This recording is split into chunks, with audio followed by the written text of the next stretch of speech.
All right, hey everybody. I want to talk briefly today about the causes of the Civil War and the narratives around the causes of the Civil War. Because as we'll notice briefly into this, and as many of us already know, the story about why the Civil War in the United States was fought has changed at different times in history and in different groups of people, depending on who's telling it.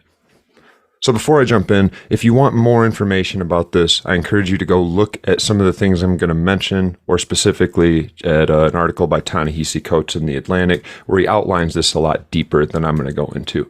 But any war that is declared by a state has a casus belli, or a declaration of war, a reason that you're going to war with this other state. And so I think it's fair for us, if we're going to try to figure out why the Civil War was fought, to go to the original causes of war that were issued by the states. So if we go to South Carolina, they're mad at the election of a man to high office of President of the United States whose opinions and purposes are hostile to the institution of slavery. And you can take some time to go back and pause these screens and read the rest, or better yet, you can look up the entire declarations of war issued by each individual state. Mississippi. Our position is thoroughly identified with the institution of slavery. And they talk about products that are peculiar to the climate verging on the tropical regions, and by an imperious law of nature that none but the black race can bear exposure to the tropical sun. Yeah. Louisiana. The people of the slaveholding states are bound together by the same necessity and determination to preserve African slavery. Alabama.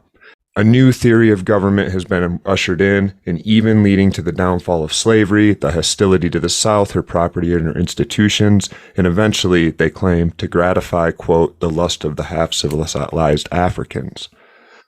Texas. In this free government, all white men are and of right ought to be entitled to equal and civil political rights, that the servitude of the African race, as existing in these states, is mutually benefited to both bond and free, and is abundantly authorized and justified by the experience of mankind, and the revealed will of the Almighty Creator is recognized by all Christian nations.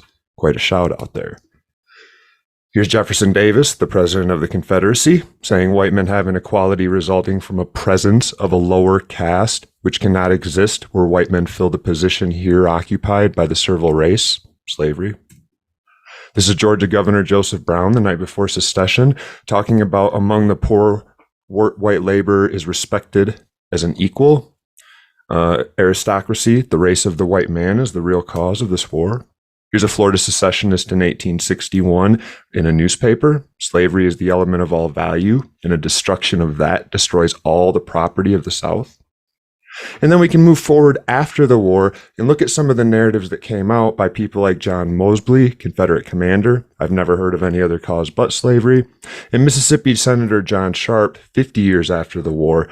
This thing which we fought was the fought for was the supremacy of the white man's civilization in the country which he proudly claimed his own, quote, in the land which the Lord his God has given him. This was the story of the Civil War for the longest. So why did it get rewritten? So number one was when the Confederate States went looking for international support. They were the last vestige of slavery in the world, largely. All the other places they went for help had long ago abolished slavery. And to say we're fighting a war for slavery wasn't going to work. So they used claims like states' rights, heritage, culture. They're coming after our independence, things like that. And second, the children and grandchildren and future generations of Southern soldiers that came home from the war who died in it, well, they certainly didn't like telling a story that said the reason they went to give their lives and to fight this war was slavery. So they're the ones that are largely responsible for what we now call the lost cause mythology of the South, of the Confederacy. The biggest group is the Sisters of the Confederacy, and here's how this is relevant to media studies. They changed this narrative using media. It is statues that they erected of Confederate soldiers 20, 30, 40, 50 years after the Civil War had ended.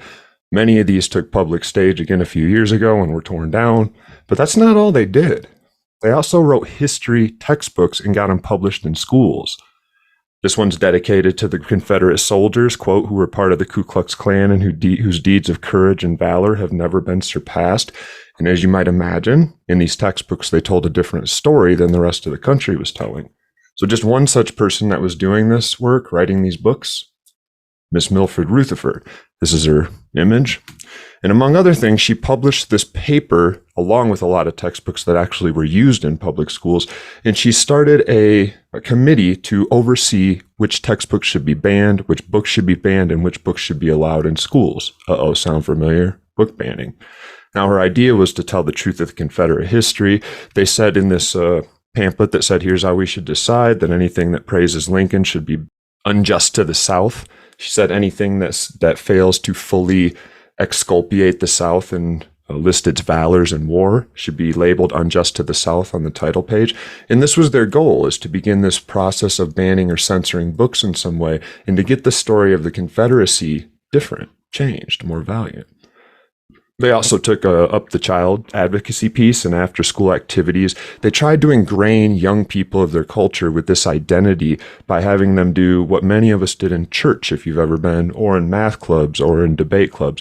You would memorize facts and sort of have somebody ask you questions and then respond in kind, and they'd have challenges and do points so you could do the best.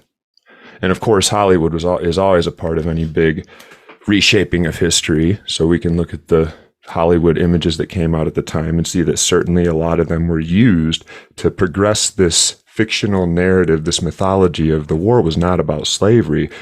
The South was actually treating its slaves well. Slaves enjoyed their lot in life. It was a way of life that was under attack by the North, as opposed to what was claimed on the night of battle by the actual states themselves. And of course, this didn't go away. This is the reason why for the last 100 years it's been repackaged and reused at different times. And most of us that engage with especially things like the Dukes of Hazzard didn't realize that we were consuming, or NASCAR, we were consuming what at one point in our history was very firmly attached to the cause of white supremacy and racism, and since has been attempted to be reshaped by different forces, and now recently has once again, the cause has been taken up and this image is changing, meaning yet again.